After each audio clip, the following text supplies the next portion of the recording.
अच्छा 12वीं की स्टूडेंट फाइनली आपके यहाँ पर अर्थशास्त्र का अर्धवार्षिक परीक्षा पेपर लेके आ चुके हैं। आप लोग बहुत से रिकमेंड रहे थे कि अर्थशास्त्र का पेपर उपलब्ध करो। फाइनली आपके यहाँ पर अर्थशास्त्र का पेपर आ चुका और आप यहाँ पर देख लीजिए पूरा पेपर आपका यहाँ पर संपूर्ण हल सहित कराने वाले हैं। तो इस वीडियो को आपको एंटर देखना, साथ ही आप यहाँ पर इस पेपर को याद कर लेते हैं तो आप 80 में 80 मार्क्स लाएंगे। और आप यहाँ पर देख लीजिए अर्धवार्षिक परीक्षा 2023-24 कक्षा 12वीं विषय अर्थशास्त्र, पूरा अंक आपका 80 नंबर का रहने वाला। समय आपका यहाँ पर 3 घंटे रहेगा, ठीक है।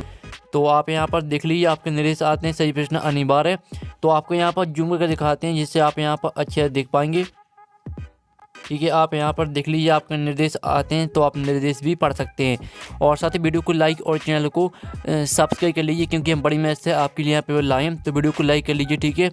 तो चलिए आपके यहाँ पर सही विकल्प आते हैं 7 नंबर के। तो आपको यहाँ पर ध्यान से देखना और सुनना, जैसे पूरे ऑब्जेक्ट हैं वो आपको यहीं पर याद कर लेने हैं। तो आप यहाँ पर देख लीजिए उपभोक्ता व्यवहार का अध्ययन किया जाता है। तो आपका आता है सूक्ष्म अर्थशास्त्र में, और बात आय विश्लेषण में, और सात समष्टि अर्थशास्त्र में, और दाता उपयुक्त में से कोई नहीं। तो यहाँ पर उपभोक्ता व्यवहार का अध्ययन किया जाता है। तो इसका आंसर आपका हो जाएगा, यहाँ पर देख लीजिए इसका आपका करेक्ट आंसर हो जाएगा सूक्ष्म अर्थशास्त्र में। फिर आपके यहाँ पर दूसरा आता है कॉफ़ी के मूल्य में वृद्धि से चाय की मांग बढ़ती है घटती है स्थिर रहती है, इनमें से कोई नहीं। तो आपको पता होगा कि कॉफ़ी के मूल्य में वृद्धि से चाय की मांग बढ़ती है, ठीक है। ये आपके यहाँ पर करेक्ट आंसर रहेगा। फिर आपका तीसरा था अल्पकाल में उत्पादन प्रक्रिया में निम्नलिखित में से कौन साधन होते हैं। तो इसका आंसर आपका यहाँ बार रहेगा, ठीक है, परिवर्तनशील साधन। फिर आपका चौथा आता कोई फर्म संतुलन में होता है जब, आपका इसका करेक्ट आंसर रहेगा MR = MC, ठीक है। ये आपका यहाँ पर चौथे का रहेगा करेक्ट आंसर। फिर पाँचवा आता सामान्य कीमत स्तर का अध्ययन विषय सामग्री है। तो इसका आंसर आपका बा हो जाएगा समष्टि अर्थशास्त्र की, ठीक है। तो आपको यहाँ पर अच्छी तरह से याद करते जाना। फिर आपका यहाँ पर 6वां आता एक देश की भौगोलिक सीमाओं में एक वर्ष में उत्पादित सभी वस्तुओं और सेवाओं के मूल्यों का योग कहलाता है। तो इसका आंसर आपका हो जाएगा सकल घरेलू उत्पाद। फिर 7वां आता कीन्स का रोजगार सिद्धांत निम्नलिखित में से किस पर निर्भर है। तो इसका आंसर आपका रहेगा ठीक है, प्रभावपूर्ण मांग। तो इस तरह से आपके यहाँ पर जो 7 नंबर के सही विकल्प है वो कंप्लीट हो जाते हैं।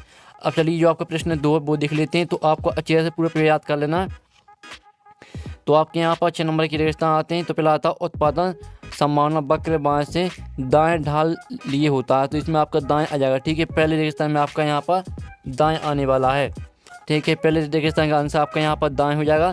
फिर आपका दूसरा रेगिस्तान आता है विभिन्न वस्तुओं के लिए मांग की लोच डोंडर होती है। तो जो दूसरे रेगिस्तान का आंसर है वो हम बता देंगे। तीसरा आपका आता है साधन की एक इकाई बढ़ाने पर कुल उत्पादन में होने वाली वृद्धि कहलाती है। तो इसका आंसर रहेगा आपका यहाँ पर सीमांत उपयोगिता, ठीक है। तीसरे का आंसर आपका यहाँ पर सीमांत उपयोगिता करेक्ट आंसर हो जाएगा। फिर आपका आता है यहाँ पर चौथा पूर्ण प्रतियोगिता एक दोनों स्थित होती है। फिर 5वां आता साख गुणक बराबर क्या होता है, ये आपको बताना। 6वां आता डोंट के नियम जेबी से ने दिया। तो जो आपके यहाँ पर दूसरा रेगिस्तान, ठीक है, और जो चौथा 5वां 6वां इनके आंसर हम आपको यहाँ पर टेलीग्राम, ठीक है, टेलीग्राम ग्रुप में उपलब्ध करा देंगे।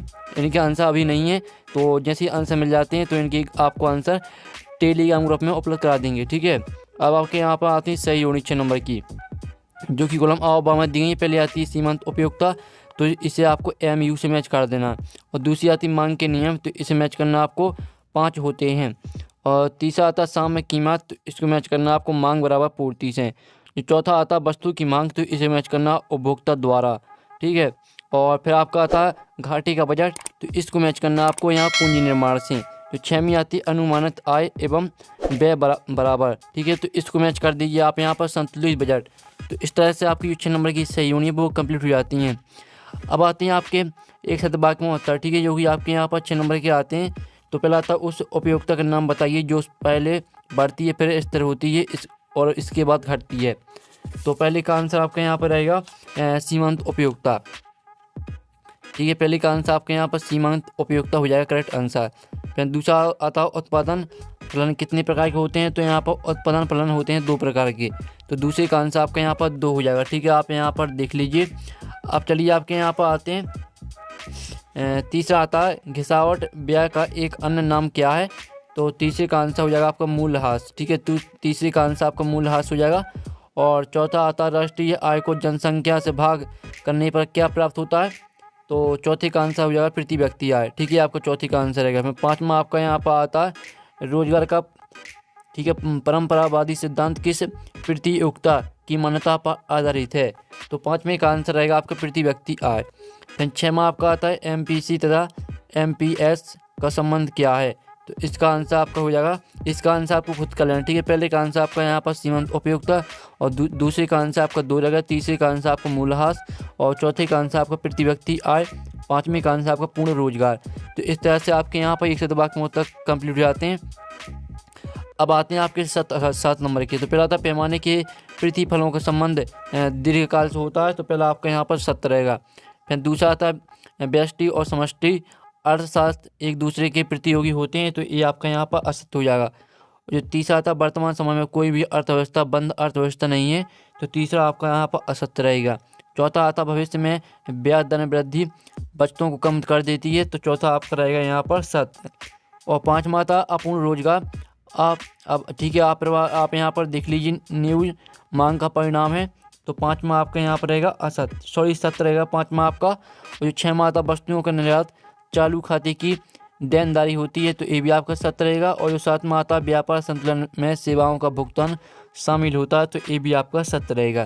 तो इस तरह से आपके यहाँ पर सत्य कंप्लीट हो जाते हैं। अब आते हैं आपके प्रश्न 6वां आता है व्यष्टि अर्थशास्त्र की एक परिभाषा लिखिए। अथवा आता अवसर लागत किसे कहते हैं। 7वां क्वेश्चन आता पैमाने के प्रतिफल किसे कहते हैं। अथवा आता उत्पादन फलन किसे कहते हैं। 8वां क्वेश्चन देख लीजिए। फिर आपका आता 9वां क्वेश्चन संतुलन मूल्य को समझाइए। अथवा आता कीमत सीमा को समझाइए। फिर आपका 10वां क्वेश्चन आता है, इसे देख लीजिए। और ठीक है, फिर 10वीं का अथवा आप यहाँ पर देखते 11वां क्वेश्चन आता है, तो इसे देख लीजिए। और 11वीं का अथवा, ठीक है, जल्दी से आप इनकी स्क्रीनशॉट ले लीजिए क्योंकि वीडियो काफ़ी लॉन्ग हो जाता है। और इसका आपको पीडीएफ कहाँ से डाउनलोड करना है, पीडीएफ की लिंक आपको दी गई वीडियो के डिस्क्रिप्शन में, तो आप वहाँ से इसका पीडीएफ डाउनलोड कर सकते हैं। और फिर आपका 13वां क्वेश्चन आता है जन्मांतर समग्र मांग क्या, अथवा आता उपभोग फलन क्या है। 15वां क्वेश्चन आता मितव्ययिता का विरोधाभास समझाइए। और इसका अथवा आता बचत को प्रभावित करने वाले किन्हीं 2 प्रमुख घटक को समझाइए। 16वां क्वेश्चन आता बजट लाइन की धारणा को समझाइए। अथवा आता उपभोक्ता बजट की धारणा को समझाइए। 17वां क्वेश्चन देख लीजिए। और 18वां, ठीक है, 19वां क्वेश्चन आप यहाँ पर देखते हैं। अब चलिए आपके यहाँ पर देख लेते हैं 20वां क्वेश्चन। 20वां क्वेश्चन आता है केंद्रीय बैंक के कार्यों की विवेचना कीजिए। इसका अथवा देखते व्यापारिक केंद्र के 3 प्रमुख कार्यों की विवेचना कीजिए। 21वां क्वेश्चन आता है आपका। 22वां क्वेश्चन आता है बजट के प्रमुख उद्देश्यों का वर्णन कीजिए। और 23वां क्वेश्चन देख लीजिए। तो इस तरह से आपका यहाँ पूरा पेपर कंप्लीट हो जाता है। और जो आपके प्रश्न हैं, इनका प्रश्न का सॉल्यूशन मिल जाएगा आपको टेलीग्राम ग्रुप में। ठीक है, टेलीग्राम ग्रुप आपको ज्वाइन कर लेना। और साथ ही इसका पीडीएफ डाउनलोड करना चाहते हैं तो पीडीएफ की लिंक आपको मिल जाएगी वीडियो के डिस्क्रिप्शन में, तो आप वहाँ से इसका पीडीएफ डाउनलोड कर सकते हैं। तो हम यहाँ पर नेक्स्ट वीडियो में मिलते हैं। टेक इन, बाय बाय।